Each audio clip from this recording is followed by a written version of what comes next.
Blog Talk Radio. Hello, everyone. This is Lori Smith on Blog Talk Radio. Good evening. It is 10 o'clock p.m. here in the morning, in the evening, Friday night, April the 22nd, Good Friday. I'm glad to be here. I just want to do a second reading from A Life of Death and Redemption. And we did one last Friday, and just covering like the first three chapters. And I just want to do one more night. This is in honor of April Child Abuse Awareness, the National Child Abuse Awareness and Prevention Month down in the United States. And everyone's really pitching in, and anyone who's an advocate and who's working to stop child abuse, and the different organizations and different groups, including Dream Catchers for Abused Children, which I'm the Canada Regional Director. We're working hard to promote awareness and education, regarding child abuse. And I just thought I'd do some readings from my books to sort of shed some light and give people the opportunity to hear from one survivor.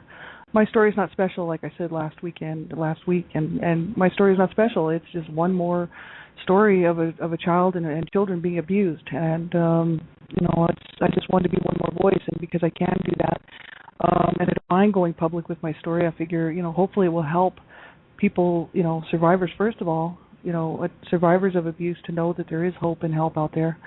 And also for people who have not been abused, to hopefully open up their eyes a little bit to what it's like to be a child who's growing up in an abusive, dysfunctional home. I didn't write that book, like I was saying last Friday, out of revenge or anything like that. That was not my motive, and it still isn't today. That was not what motivated me to write it.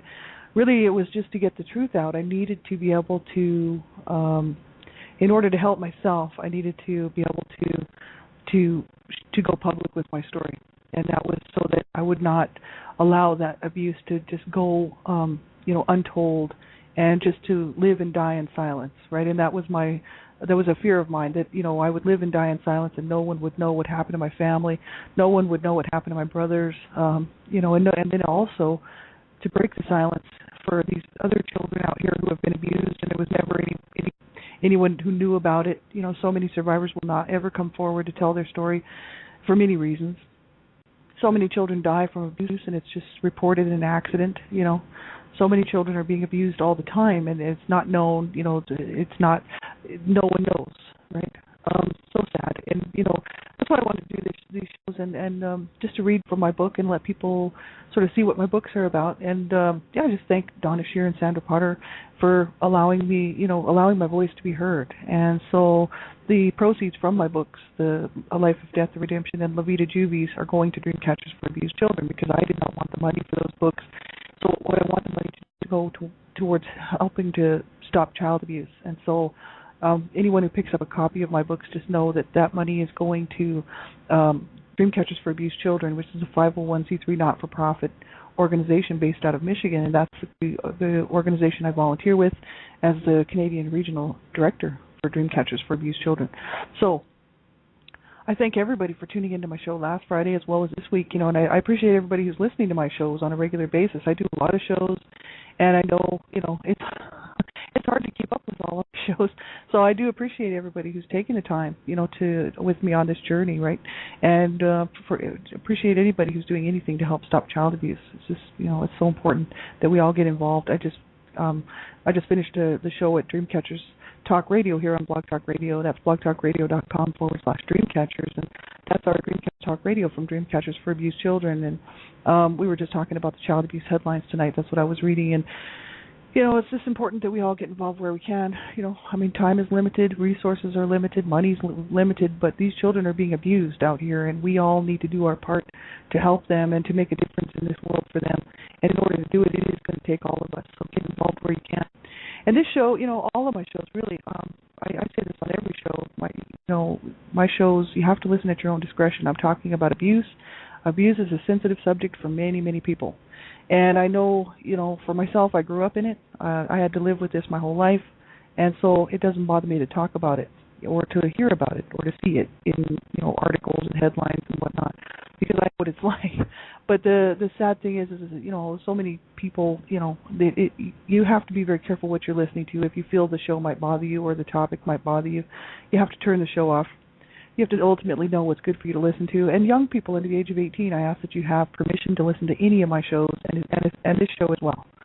Because ultimately it's about stopping child abuse. The children believe in protecting children at all times. And so Dreamcatchers for Abused Children, that's what we're doing. We're trying to promote awareness and education in order to save children's lives. And so, anyone under the age of 18 have permission to listen to the show or turn it off, please. And you deserve to be protected at all times. And so the show is definitely not suited for younger children. My material is not suited for younger children. I'm talking about the realities of abuse. I'm not sugarcoating it, making it sound better than it really was, making it sound like it doesn't hurt to be abused as a child. I don't believe in minimizing abuse, and I don't believe in sugarcoating it. I just tell it like it is. And abuse is painful. It's a painful thing that children have to go through who are being abused, and anyone who's being abused. And so it's disturbing, right? This type of information is disturbing for most people. I grew up in it. So if you want to talk about having a disturbed mind, try growing up in this situation. It's absolutely horrific.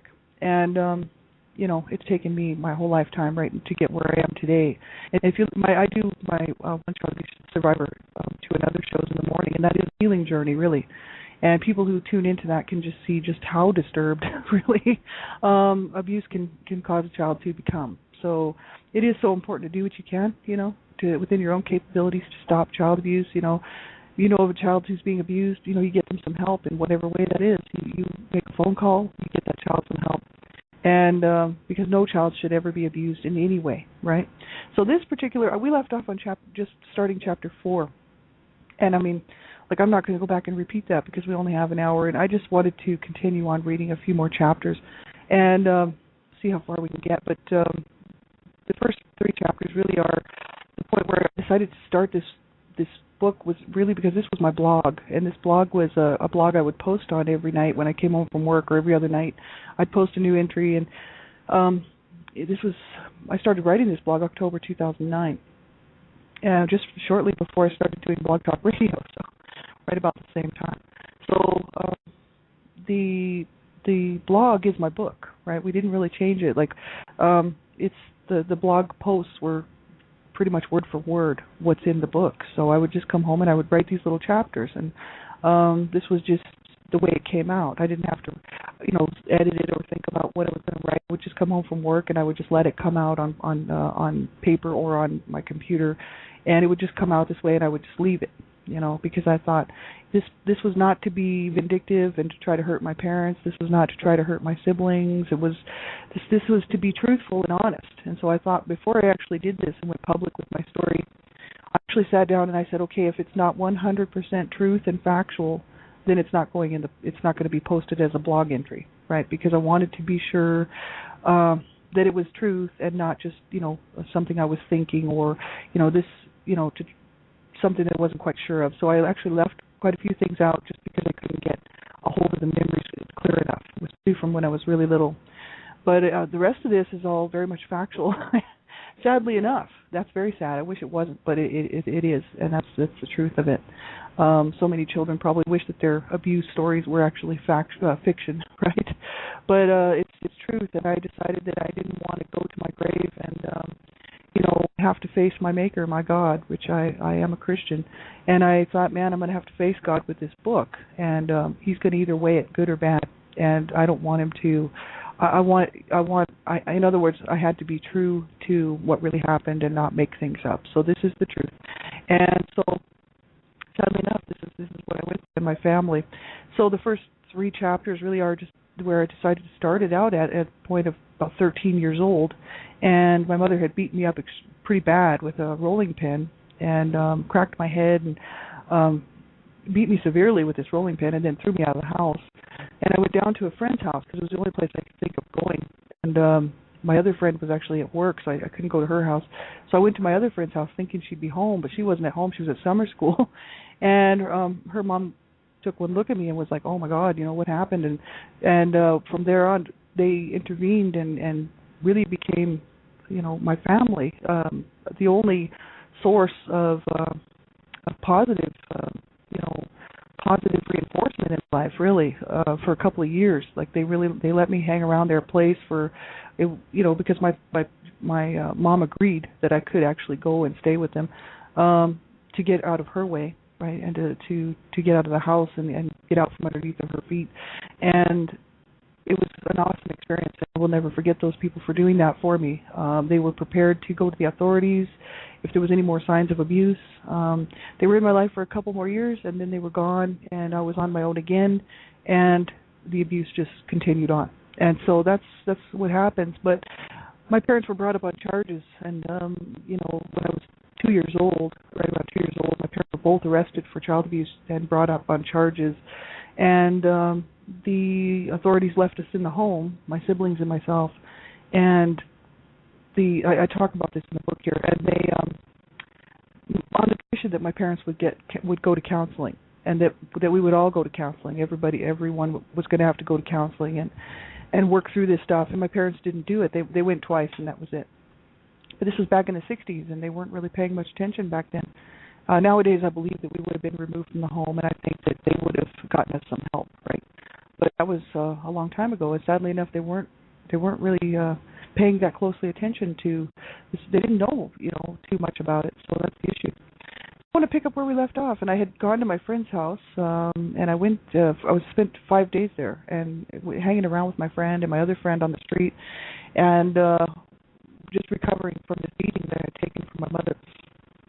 It's good to be, with people that loved me and cared about me, and it was awesome. I sort of just wanted to describe our relationship with my best friends and how their parents treated them. Their parents treated their children very well, and they loved their children. It was a healthy environment to be around compared to my home. And so when it came time to go home, chapter 4, this is where this starts out. I was pretty nervous about going home. I had just taken this beating from my mom 5 days before, and was really quite uptight about going home. I was walking up to the steps, just walking up the driveway up to the steps to the front door, and I remember feeling my heart was racing, and my whole body was tense and nervous, and I was just really scared to go in the house because I thought, oh God, she's going to kill me now, So this is where this particular chapter starts out, and this is chapter 4. So I'm just going to go ahead and read now, but make sure this is graphic. All of my stuff is graphic, and so therefore it is not suitable for younger children. So if there's any young children listening now, please turn the show off. And if you're a parent and you have young children, I wouldn't suggest that you let them listen to this. This is graphic and for adult ears and older teens possibly, and younger adults, but not young children. Right. Chapter 4. Just go ahead and kill me. Man, she's going to kill me for sure, I thought to myself as I walked up the steps to our porch and opened the front door. My heart was racing, and I was nauseated, as it had only been 5 days since my mother had brutally attacked me in the kitchen. I knew she would be in the kitchen waiting for me as I came through the doorway. She grabbed me and pushed me up against the wall with her forceful hand on my throat. She was visibly upset and said, "If you ever, and I mean ever, tell another living soul what goes on in this household, I will kill you." She slowly removed her hand from my throat and then calmly sat down at the kitchen table and lit a cigarette. I knew that was my opportunity to head to my bedroom. I tried to control my anger as I made my way down the hallway. I had heard her say that to me so many times now that I did not pay much attention to it anymore. When I was 10 years old, I used to say to her face, "Why don't you just go ahead and kill me?"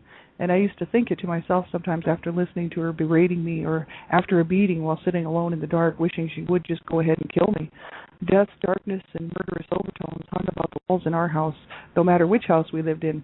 It just followed us wherever we went. There was no love, no sympathy, and no remorse. I had always felt dead, as though my spirit had been physically taken from me. I remember the grim day I actually realized that I felt dead, because it was another bad scene. I was 10 years old, and there would be no rescuing me from this one, and no kind words of a compassionate nature. We had just moved back to Albuquerque from British Columbia, Canada. We were only in Canada for 3 short months when my brother got busted for possession of marijuana. My parents quickly packed us all up, and we moved back to Albuquerque. We moved just 2 blocks from where I grew up, and I continued on at the same elementary school I started out at. The only good thing was that I got to see all of my old friends again, and Arlene was still my best friend.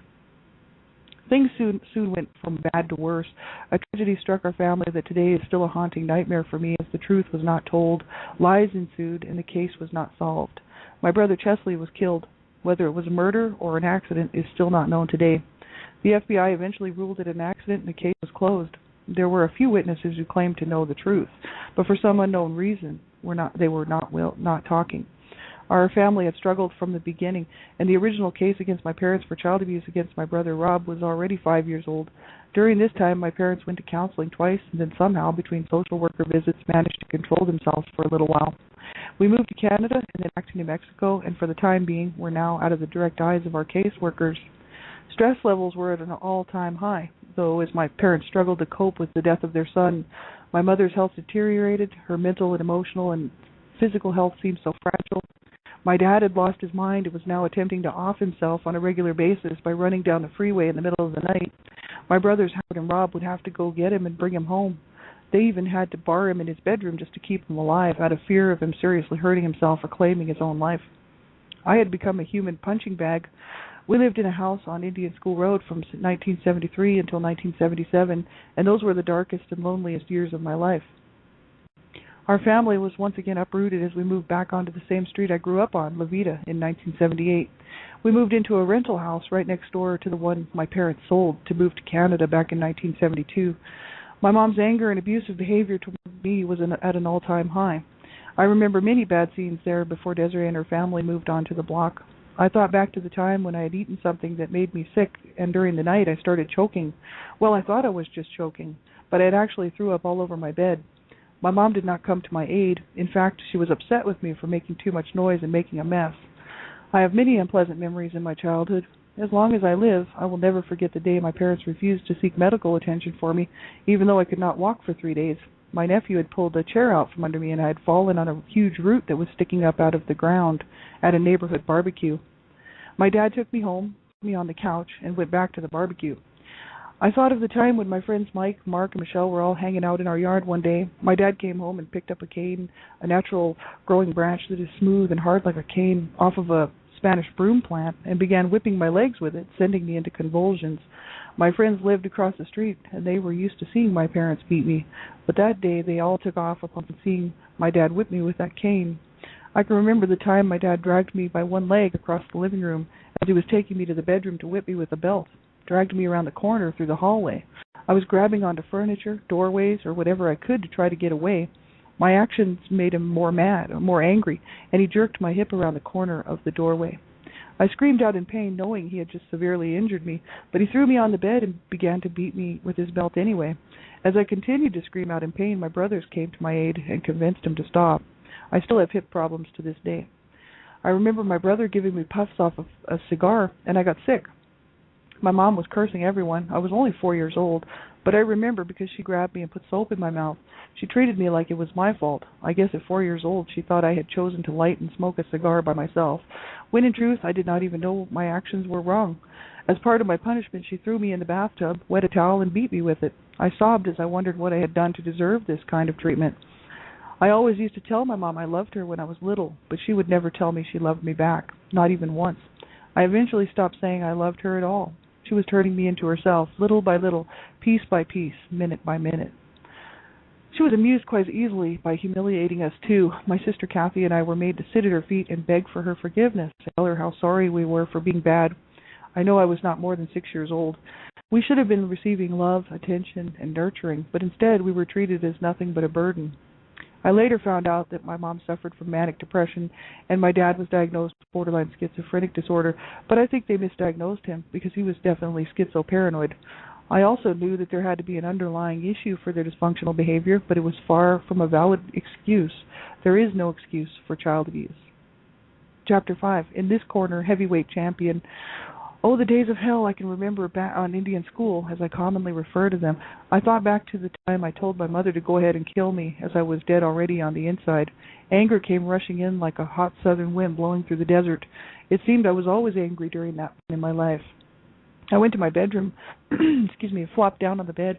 I turned my record player on, lifted the needle, set it down on the record, and began listening to the band Styx. Tommy Shaw is so cute, I thought to myself. I wonder who's got some weed, was my next thought. Maybe Arlene will know someone, or we can ask around. All I knew was that I needed to get stoned. My head was full of thoughts of anger, and I looked at a piece of paper hanging on my wall. It was a poem I had written for my mother last year in my Spanish class. It read in English, "My mother, the most beautiful mother in the world. She is also the nicest, sweetest, best mother in the world in my eyes. She is my sun, my moon, my stars in the sky." When I wrote that, it had come from my heart. I loved my mother very much, but she sure had a real funny way of showing me how much she loved me, I thought to myself as I stretched out on my bed. I wondered what my brother Howard was doing. My thoughts were he's probably out getting drugs, getting busted, or overdosing as he did on a regular basis. My brother Rob was in Canada. He moved up when we were living on Indian School Road after our brother Chess was killed. He hung around in a pit of despair for a year and then eventually left for Canada. He and Chesley were so close, and Chess was always sticking up for Rob, as my dad had it in for Rob and beat on him whenever he could. I suddenly thought to myself as I rolled over on my bed, on my side, that Tommy Shaw was singing the songs just for me. Why does my mom hate me? Why does she not want me? Images from my early days made their way into my head. Images and recollections of beatings that took place years before were still just as fresh. I hugged my pillow and began daydreaming as I remembered the days of hell on earth in the house of Indian School Road. I flashed back to the day I gripped the margarine tub filled with water tightly. Oh, be careful, do not spill this water. Mommy will be mad, I was thinking to myself as I opened the screen door to go out to the backyard. I had my Barbie dolls set up outside. It was summertime, a beautiful blue sky, very warm, and not a cloud in the sky. The screen door slammed loudly behind me as the rebound self-closing attachment was the old-fashioned kind, not the air pump kind that closes slowly on its own. The screen door closed with a crash, and I could hear my mom yelling at me from inside the house at the top of her lungs, "Lori Ann Smith!" I knew I was in trouble, as she always called me like that when I was about to get beat. I came back into the house. I was a nervous 8-year-old girl, and as I accidentally let go of the screen door, it slammed again. Looking across the kitchen at her, I could see her coming for me. "I told you not to let that door slam, didn't I? I told you not to wake Baby Shannon, didn't I?" Baby Shannon was the neighbor's baby girl my mom was looking after for the day. I started to run as I could see her. She was headed for me with a look of anger and hatred mixed and rolled into one vicious visage. "Come here!" She grabbed me by my arm and yanked me down onto my knees. The floor was an uneven stone utility room floor and was literally rock hard. My knees cracked on impact. I winced in pain as she grabbed a table leg from a coffee table that had become useless for anything except to use weapons of war, and shouted at me, "You never listen! You never do as you're told!" She began to beat me with the table leg, and I cried, of course. I was upset because I was trying to tell her I did not mean it and that I was sorry, but she was not listening. As usual, she cursed at me and dragged me outside, dropping me on the ground by the tub of water, which was to be my Barbie pool. "Stay out, you hear me?" I just laid there, fighting back the tears, writhing in pain from the beating she had dished out. Tommy Shaw was over and Dennis DeYoung took over. He had a great voice. I loved his voice too, I thought as I pondered the question again. Why did she hate me? I drifted again back to the house of hell and remembered a time when I was 10 years old. My nephews had been over at our house and were starting to annoy me. They were not all that much younger than myself, as my mother and my oldest sister were both pregnant at the same time. My mom was pregnant with me, and my sister was having her first child 3 months after I was brought into the world. I said, "Leave me alone." I stomped from the backyard into the house, going straight to my sister's and mine's shared room. I slammed the door not once, not twice, but 3 times, opening it and closing it, and each time repeating, "Stay out of my room." My mother heard me slamming my door, and I could hear her from the kitchen. "God damn you, you stupid bitch." I heard her get up from the kitchen table and thought to myself, now I'm in trouble. Uh-oh. And I stood there kind of snickering to myself. Kathy was on bed doing her homework. Kathy heard my mom coming too and issued a quick warning, "You better stop," but it was already too late. My mother came into my room and started to curse at me, grabbing both of my wrists with her hand, leaving one hand free to slap the shit out of me. At the top of her lungs, she yelled at me furiously, shaking me like a mere rag doll, squeezing my wrist bones together like peanuts. "You fucking whore! You goddamn piece of shit!" Each slap coinciding in rhythm with each curse word that came out of her mouth.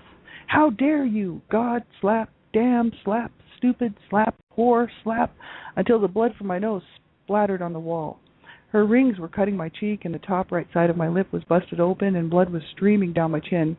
I was completely helpless. I could not even defend myself, as she still had a tight grip on my wrists. I was instantly weak and lightheaded.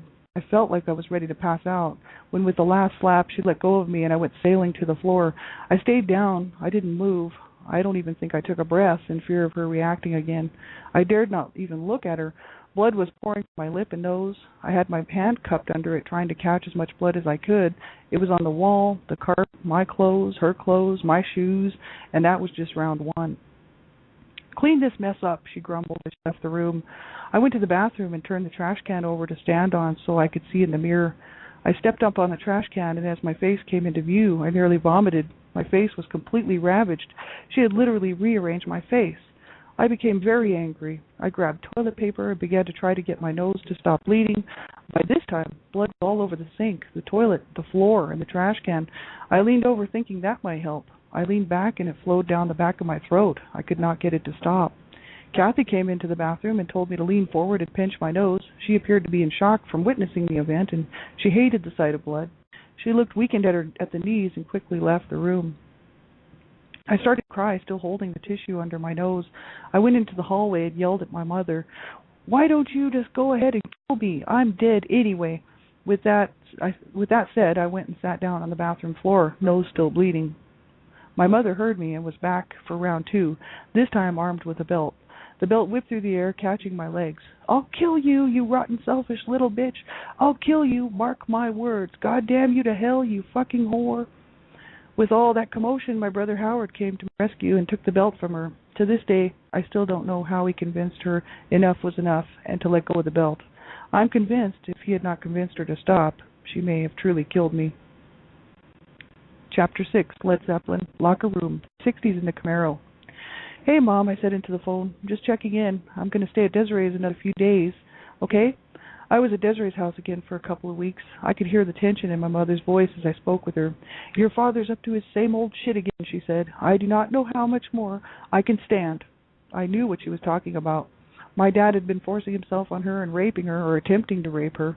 That is what would happen when no one was at the house to stop him. This, of course, would turn violent, and my mom's house was already a problem. Domestic violence in our home was at an all-time high now. Desiree was behind me as I was pacing around the room as far as the phone cord would permit. "Just kill him," I said. No change in my voice, just a statement, and one I had told my mother before. "Just solve the problem and take him out. I'll do it," I said, looking at Desiree, who did not quite know who we were talking about, but had an idea, I'm sure. "Well, you have to look out for yourself, Mom. You should have told him to leave, or else just leave him. I'll go with you. We can get our own place." How many times my mother had heard that from all of her children. My parents did not get along, and my mother spoke freely about how crazy my dad was, the things he would do to her boys, and how he mistreated her and them when they were younger. I heard this many times and did not understand why she stayed with my dad. She said she loved him and that he was sick, so that must have been the reason. My dad was very abusive toward my mother, physically abusing her when they were first married, calling her names, berating her in public, making her feel so insignificant and denying her access to health care, to birth control, to money for living expenses, including food, and subjecting her to repeated and abusive marital rape and violence.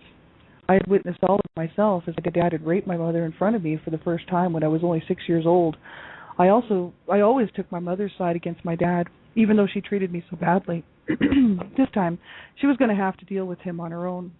"Gotta go, Mom. I'll see you in a few days, okay?" I rushed off the phone and we hung up.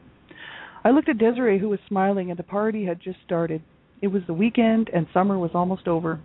Desiree's boyfriend, Tim, had just pulled up in his Camaro, and we were out the door. I climbed into the back seat. The sunset was just fading, and the night was young. The heat from the sun fading with the light, as the night sky would soon come into view. I sat back and hung on as Tim had decided to do some 360s on the long stretch of highway just north of the city. Led Zeppelin was playing so loud we couldn't talk even if we wanted to. A big fat joint was going around. A bottle of Locker Room was flung at me from the front seat. I sat back, opened the lid, took a sniff, put the lid on, and was gone. Ooh, yeah. Ooh, yeah. Oh, let the sun beat down upon my face, stars to fill my dream. I am a traveler of both time and space, to be where I've been. Robert Plant's voice was ringing in my ears, the notes in the song striking my eardrums, and the sound of the drums pacing with my heartbeat. Stoned out of my mind, I could tell we were speeding down the highway. Just then, for a moment, a thought came into my head. I don't care if I live or die. I just don't care anymore. I was content just to sit in the back seat of that car, so far from my family, so far from the abuse, so far from the pain, so completely numb that I honestly did not care if I died right then and there. My mind drifted back to the house on the Indian School Road. I remembered what the doctor said to my sister and I. "Make sure you do not get your mother upset, and make sure she is not disturbed by anyone. She needs to rest, or she could die." I don't know how the doctor figured that a 9-year-old and a 14-year-old were going to be able to do that, but we took this very seriously, as my mother had to have major hernia surgery, which almost took her life. They sliced her from her privates to the top of her stomach to repair the mess, and then sewed her back up as best they could. If infection set in, she could die. If she did not get rest, she could die. And since we did not have any health insurance, the hospital discharged her, leaving her care solely up to us. I did not want my mother to die, even though she cursed me, belittled me, savagely beat on me, and told me on a regular basis how much she hated me. I did not want to be in my dad's care alone. He was crazy and tried to drive my sister and I over a cliff one time. He even used to try to convince me to leave my crazy mother and go to California with him. I told him I would jump out of the car if we didn't go home immediately. Only 5 years old and ready to jump from a moving car if that's what it took to get away from my father. I was flat out determined to keep my mother alive. My sister was 5 years older than me, and she was in charge of cleaning my mother's wounds. My dad should have been the one to do it, but my mother insisted that he not be permitted to come near her as she needed rest, not to be antagonized. Not 2 nights after my mom had come home from the hospital, I had heard her from my bedroom next door. "No, Gordon, leave me alone. Please go away. I'm sick and hurting, and I want you to leave." She was pleading with him. He, of course, was not listening and continued his crap, and she was getting more and more upset. I got up out of bed, took my big pink plastic baseball bat and held it up, ready to swing. I went into my mom's room and came up behind him. She was getting more upset. She began struggling to push him away when I aimed my bat for his head and smacked him with it as hard as I could. He had been on his knees by her bedside and his glasses flew off. I shouted at him, "Leave her alone!" He grabbed me by my arms and shook me like a doll, tossed me back across the room. I hit the wall, my upper back connecting first, and then my head. I then slid down into a slump on the floor. He was cursing at me and started kicking me when my mother screamed for my brothers. They came and pushed my dad out of the room, picked me up, and tried to console me. Years later, it was said that my dad had been at her bedside that night praying for my mom. I do not know if I believe that. All I know is that whether or not the bat was plastic had nothing to do with my decision to use it that night. It did not bother me until just a few years ago as an adult when I wondered what would have happened had it been made of wood. I seriously thought that my mom would have been happy that I tried to protect her. I could not understand why she treated me so bad because I always took her side on everything. I thought it should count for something. The years to follow would be even worse, though. She recovered, and from the time I was 10 until I turned 12, I cannot count how many times I would be beaten, slapped, and cursed at. During those 2 years, she put hatred in my heart. Hatred for my own self, hatred in general for life. And there were many people who could have put a stop to it. Friends of the family knew what was going on, but thought I was a bad kid and must have deserved to be disciplined like that. Family members and neighbors felt sorry for my mom and turned a blind eye when it came to seeing me battered and bruised. Neighbors saw my mom beating me in the front yard one time. Half the neighborhood was out watching as my mother whipped me with a belt and kicked my ass for leaving a pencil under the bed. My sister Kathy had been making her bed in the room we shared. I must have left a pencil and paper under her bed and forgot about it. She put her foot under the bed, slipped on the pencil, and the lead broke off. Excuse me, and the lead broke off her toe. So she told my mom, and my mom screamed at me and was coming at me with a belt. I started running out the front door. I made it out, but not quickly enough, as my mom knocked me down to the ground in the middle of a cactus patch. My hands and knees were full of cactus thorns and goat heads. My mom beat me senseless in the front yard until my legs were covered in dust, welts, and blood. The neighbors across the street were all standing there just watching while the other neighbors next door were coming out to see what was going on. I was burning with indignation and humiliation as my mom called me everything under the sun. When she had finally finished her tirade, she went inside, leaving me out there in the dirt to suffer all alone. The next couple of days, my friend, whose parents were watching the whole scenario, asked me over to her house. And when I came in the door, her parents and some other people were looking at my legs. "Look what her mom did to her legs," my friend Angela said to her mom. And they all laughed at me. I was so embarrassed. How can people be so mean and hurtful, I thought. They actually thought it was funny. My sister Irene knew how my parents were, yet she always said I was a spoiled brat and needed my ass kicked. I did not like to go to her house very often, as she reminded me way too much of my mother. She did not like children, but still had 2 boys of her own that she raised with a hard and heavy hand. My sister Kathy was living in a vacuum of her own space. I think it was the only way she could survive. She was gone most of the time, and even when she was home, she wasn't home. She was a million miles away. She never ate with us and only came home long enough to shower and change, and she was gone. So those years on Indian School Road made a long, lasting impression in my mind, body, and soul. Chapter 7. All bets are off. "Just tell me what you took," I could hear my mom asking. "Drink some of this coffee. Hey, are you listening to me?" I came into the kitchen to see what was going on, and I could tell it had something to do with pills. Howard was sitting at the kitchen table with glazed eyes and no emotion whatsoever. "Do you know what kind of pills you took, Howard?" my mom asked him, repeatedly trying to get any information she could from him. My brother had been abusing prescription medication for years, and my mom was always searching through his room looking for his stash. On the rare occasion she would found it, she would call the pill hotline and find out what they were so she would know what he was on. My brother was not responding. As I was looking at him, his lips were turning an awful shade of blue. Then his face, and then he was down. He slowly slid out of his seat and slumped onto the kitchen floor.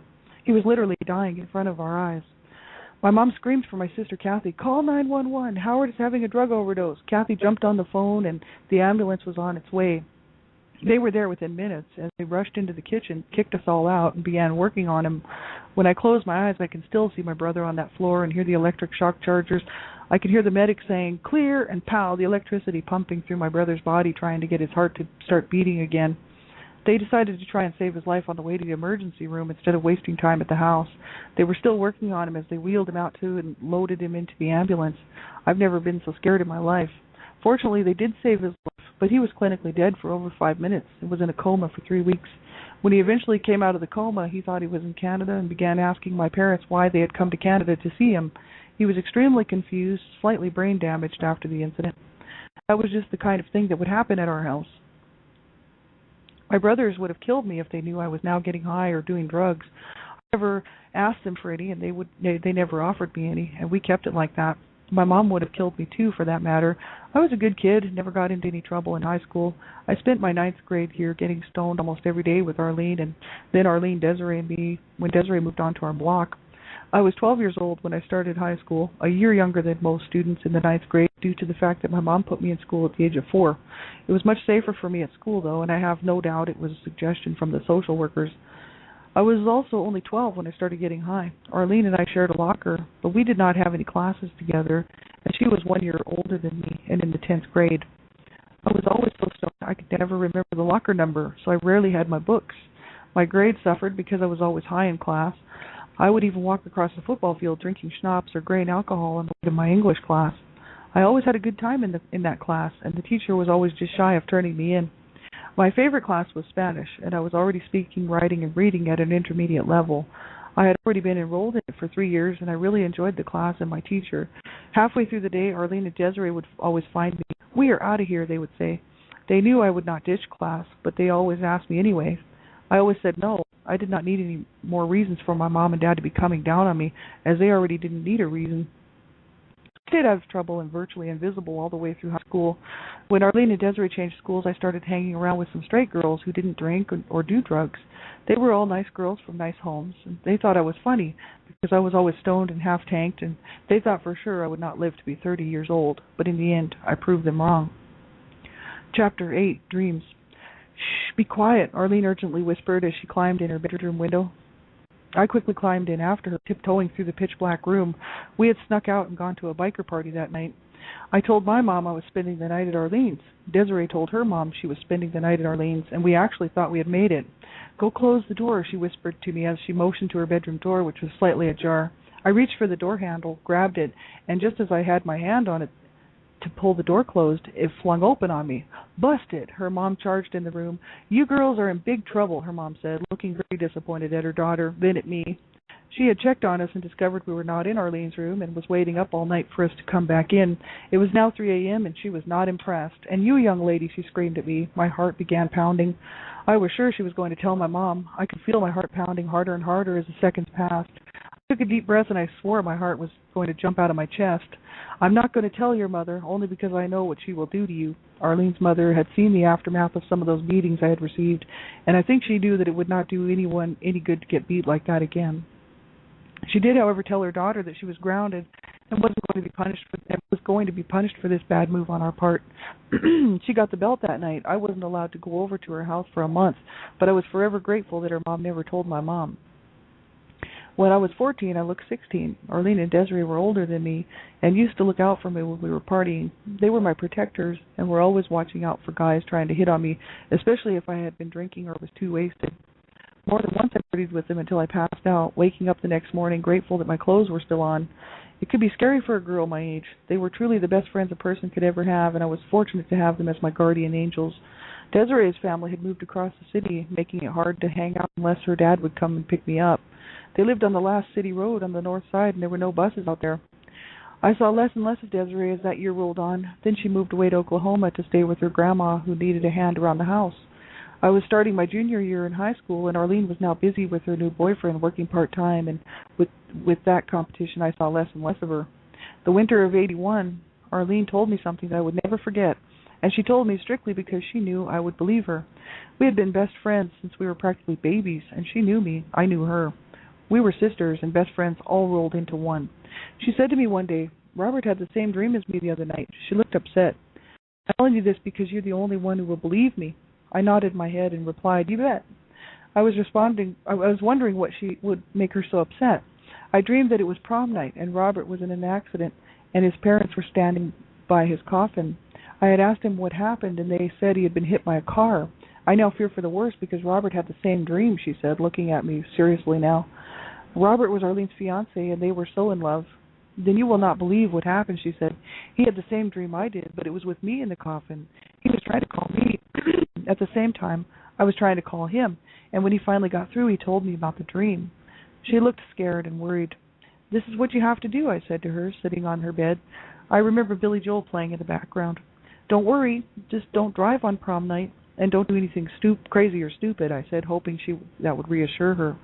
Spring finally arrived, and as the week before prom night approached, Arlene and Robert had broke off their engagement.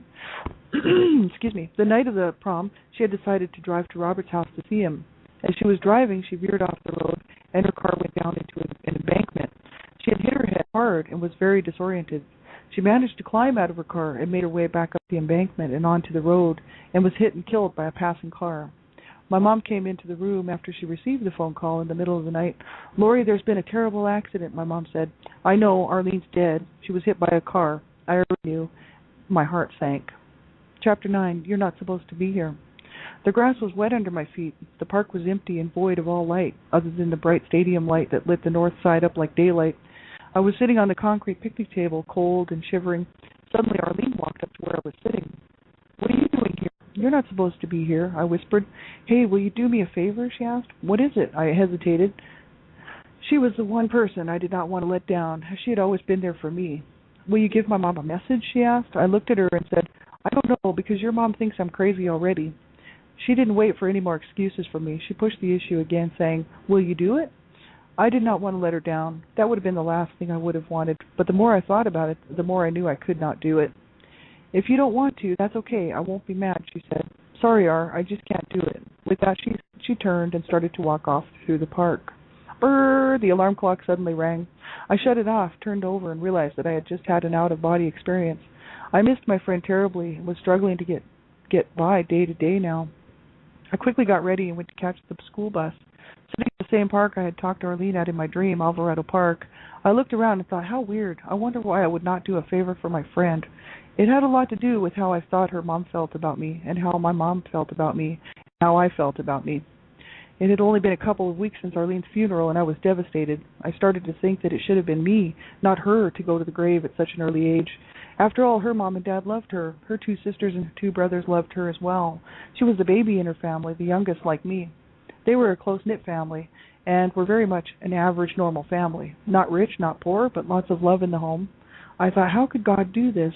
Why did he take me instead of her? She would have gone on to be married and have children and have a nice life, I thought as the bus was pulling up. She would have probably done great things with her life as an adult.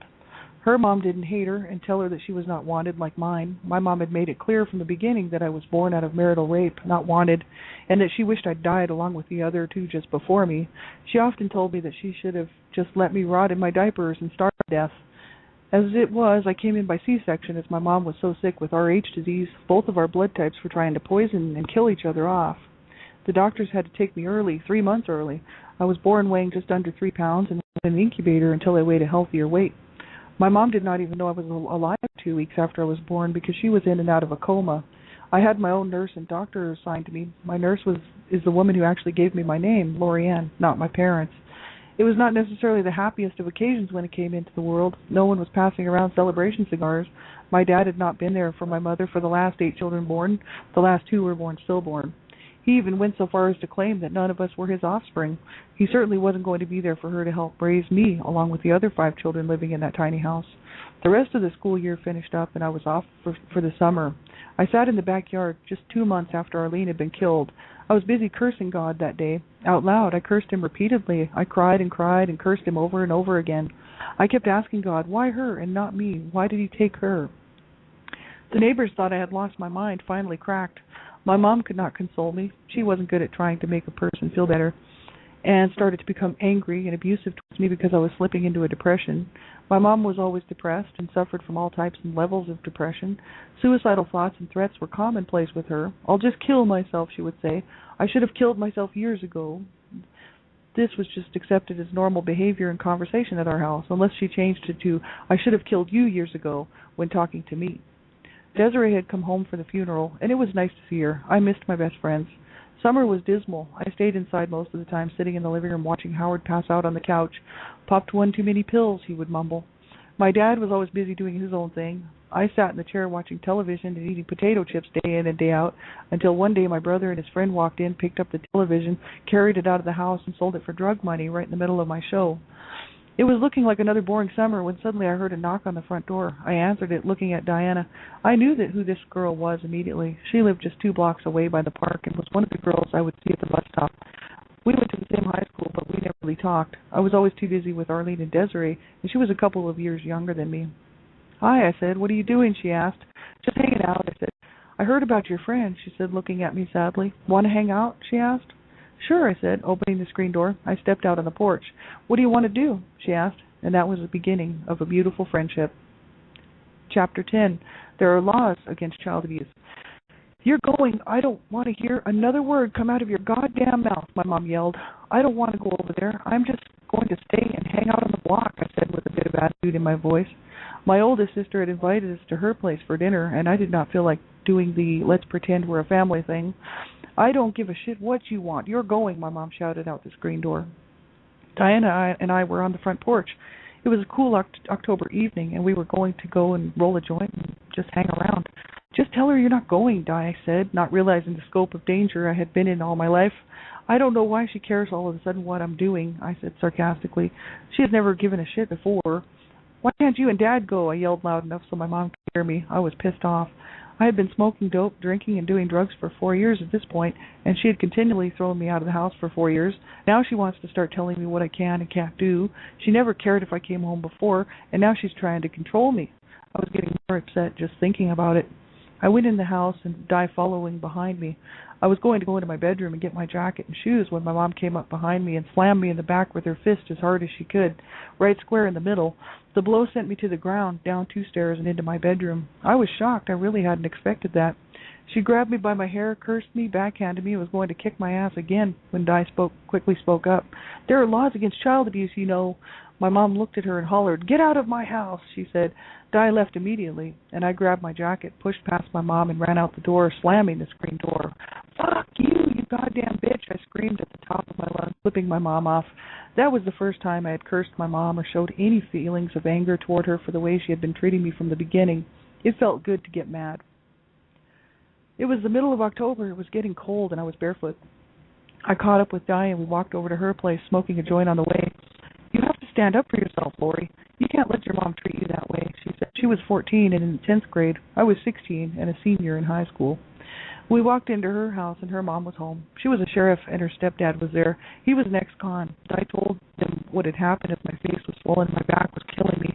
They made a space for me on one of the couches in the living room. "Here, sweetie." Di's mom passed over a can of Coke and a big bowl of popcorn. They were watching a movie when suddenly there was a knock at the door. It was my dad. Richard, the ex-con, looked out the window.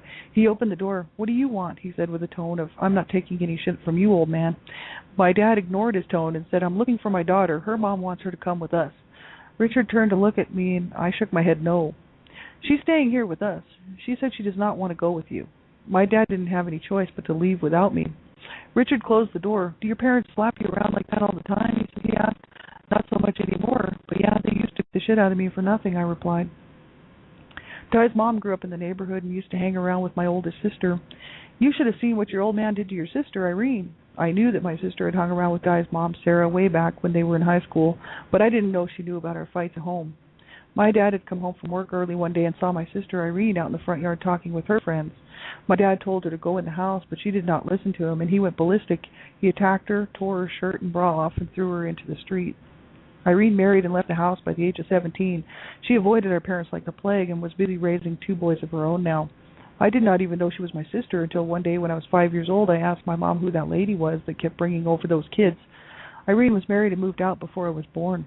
When I think about it long enough, she was the smart one. She was smart enough to remove herself from a bad situation. Chapter 11, From Wheels, Bad Habits, and a Chip on My Shoulder.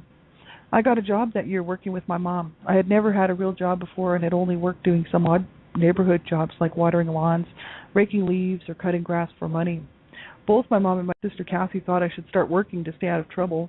They convinced me it would be good for me to work with my mom. I guess I gave in and convinced myself it would be good for our relationship, but in the back of my mind I had my doubts.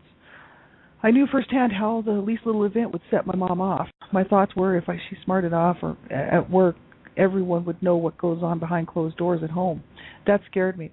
Everyone in our neighborhood knew our little family secret, but that didn't mean the rest of the world had to know as well.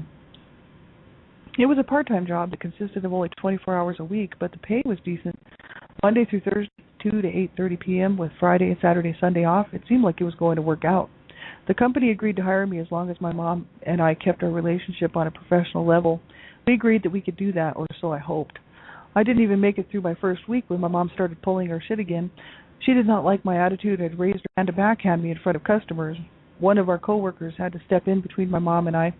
She grabbed my mother's hand and told her that was not acceptable in this office, and that it was not acceptable to do that to a girl my age. I was nearly 17, and she was still thinking it was okay to beat on me. I worked the entire winter that year, saved up enough money to buy a used car, and convinced my parents to let me apply for my learner's permit. I bought a 1972 Chevy Nova. The owner of the car was a mechanic, and the engine was quite powerful, V8 and in great shape. The body needed some work, but I did not care. It was freedom to me. I got my license, and the streets of Albuquerque were never safe again for a long time. It was just an extension of the freedom I had longed for, but behind the wheel of an incredibly powerful vehicle, it proved dangerous and almost deadly. Di and I were inseparable. We would be out all night, partying, driving around, going up into the foothills of the Sandia Mountains to look at the city lights. We were just gone all the time. We were never home anymore, and I was relieved. The next summer I graduated. 17 years old, a car, money, bad habits, and a chip on my shoulder. It was not a good combination. I started staying over at Di's most of the time. I went home sometimes, but did not hang around long. A quick shower, a change of clothes. My mom knew I was getting high and told me she wished that I would not do it. I told her I would stop, but I knew I wouldn't. Getting high was the only escape I had to forgetting about my awful childhood and all the abuse I had suffered. Di and I started to experiment with LSD, acid, and other hallucinogens. We hung around with a crowd of drug users. They were all my good friends. Many of them came from abusive homes that were actually worse than mine. I was older than most and tried to help them out as much as I could. We shared some good times together. My mom and I, even though we were working side by side, still did not spend a lot of time together. I was not about to get too close to her emotionally and have her set me up to fall. She was still full of hatred, mean as hell, and very depressed. She would say things like, "You'll never make it. You're just a piece of shit. You're worthless." And I still only dealt with her in small doses. I avoided her at all costs whenever possible. I was thinking about moving into a place with Di. We were going to get an apartment, as her relationship with her stepdad was not great either. He wanted her mom all to himself and was always trying to push Di and her sister out of the picture. When I turned 18, Di and I got into some crazy stuff. We were experimenting with mushrooms and everything under the sun. We even found ourselves going on the Kirkland Air Force Base and driving through restricted areas. We lived very carelessly and dangerously. Once a bunch of us went to the base, and we were sitting at the edge of the runway where the Air Force jets would land. As they came in, the rocks and sand on the ground would lift into the air to create a whirlwind of flying rocks and dust. We were just hanging out and getting stoned when suddenly the military police pulled up, jumped out of the vehicles, and had their guns drawn on each of us. "Turn around, face west, put your hands in the air, and do not move. Spread your legs. If you make a move, we have the authority to shoot you." We all did exactly as they said. We lined up, faced west, and looked at the awesome sunset while getting searched and cuffed. It was the first time I had ever been arrested. They took us in for questioning and eventually let us go. We had to sign a paper saying that we would never come back on the base again. I was the only one over the age of 18 who would have served time. There was a possible 5-year jail sentence along with a $20,000 fine for being in a restricted area. Needless to say, we never did that again. My life continued on a dead-end roll, though. Let's go get batteries, I told Di and a couple of guys we knew. I wanted to get batteries for my boombox. We had been drinking some Mickeys, smoking weed, of course, and I hit some water and gravel. I was going too fast for the curve in the road, but I had a plan. I was going to steer the car into the park and avoid the trees. Aaron panicked and grabbed the wheel and jerked it. I tried to recover it, but it was too late. We slammed head-on into a tree. We have about 4 minutes left. I really don't think we have time for another chapter, but chapter 12 is lucky number 13, and that's talking about what happened after the accident. But yeah, this is just it's just a continuation, and I sort of take a look back. I started at the book about 13 and a half years old, moving to like 14, 15, 16, 17, 18, and that's how the book goes, and then taking a look back at my childhood throughout the chapters. And so I appreciate everybody taking the time to be here with me tonight and who's read my book, and I appreciate the support. I have a lot of support from a lot of people, and you know, that support means so much to me because, as you can tell from my book and from my shows and what I've been talking about and what I'm doing, I don't have any real support from my family. My family is my friends. And so, you know, I appreciate everybody who's been supportive and throughout my lifetime, right? I've had some awesome friends in my lifetime, you know what I mean, who have been there, you know, to help me out. And without those people in my life, I really don't think that I would have made it. And so these are the people from my childhood, these people from my youth, friends and their families, their parents who actually made a huge difference in my life. And so I would encourage you, you know, take a look around. You see a teenager or a young kid who's struggling, you know, you be that person for them. Because you never know, you could save their life, right? And these people, I truly believe that it was this one family that stepped in for me when I was 13 and a half, my friend Desiree and her parents. This one family, actually, I truly attribute the fact that I was able to do as well as I did and have come this far in my life because of them. Because those people made such an impact on my life within a few short years, a couple of years of hanging around with them, and their positive, you know, encouragement towards me, and the fact, you know, I'm still in touch with them, and you know, we don't speak quite often, but I still am in touch with the mother, and you know, these people probably actually had no idea what an impact they actually made in my life. They probably had no idea just what they meant to me at the time and just what they meant to me later on, as I realized that they were really the first people that ever stood up for me and actually tried to get me any help and actually acknowledged the abuse, whereas everybody else around knew about the abuse and was doing absolutely nothing but saying that I deserved it, you know, that I deserved that my mother had bashed my head in with a rolling pin, that I had deserved all the treatment that I had been getting my whole life, you know. And so here was this family saying, you don't deserve that, you know, you're a good kid, you know, we wish you were our daughter. I wish that they could have adopted me, I really do. I may as well be honest, you know what I mean, I'm being honest all the time anyway, so, but I didn't put that pressure on them, you know what I mean, but I would have, they used to say, you know, we think of you just like our daughter, you know, like we wish that you were our daughter, because they knew the pain that I was in, you know what I mean, and even when I saw them in my 20s, they were like, you're doing so good, you're just doing so good, just hang in there, and like they've been, this is one family that has blessed my life, one family, that's all it took, and I'm telling you, you can be that for somebody too, you know, you keep your eyes open, you keep a lookout for people around you in your life that come into your life for whatever reason, and you could be that person for them, you be that person that makes all the difference, right, and to an abused child, man, I'm telling you, that's the difference between life and death. And so I really appreciate everybody for tuning in. I hope that you will pick up my book, and all the proceeds are going to Dreamcatchers for Abused Children, and that's the way I wanted it. They actually didn't want that, but I did. And so they accepted the agreement. They said, okay. And I said, yeah, thank you so much, because I did not want the money for these books. And these books, you know, the proceeds will go to Dreamcatchers for Abused Children forever. And that makes me happy, because that's what I want. And so thank you so much for your support. You know, get help if you're suffering and you're being abused, whether it's domestic violence, child abuse, whatnot. If you're being abused in any way, you make sure that you get some help, right? Do not allow yourself to suffer in sadness and silence. And you know, if you know a child who's being abused and you suspect abuse, you make the phone call, you save that child's life. Thank you so much for being here tonight. Have a great night. I'll be on the weekend on my shows as well as next week again and everything. And I just appreciate all of your support. Thank you so much. Have a great night.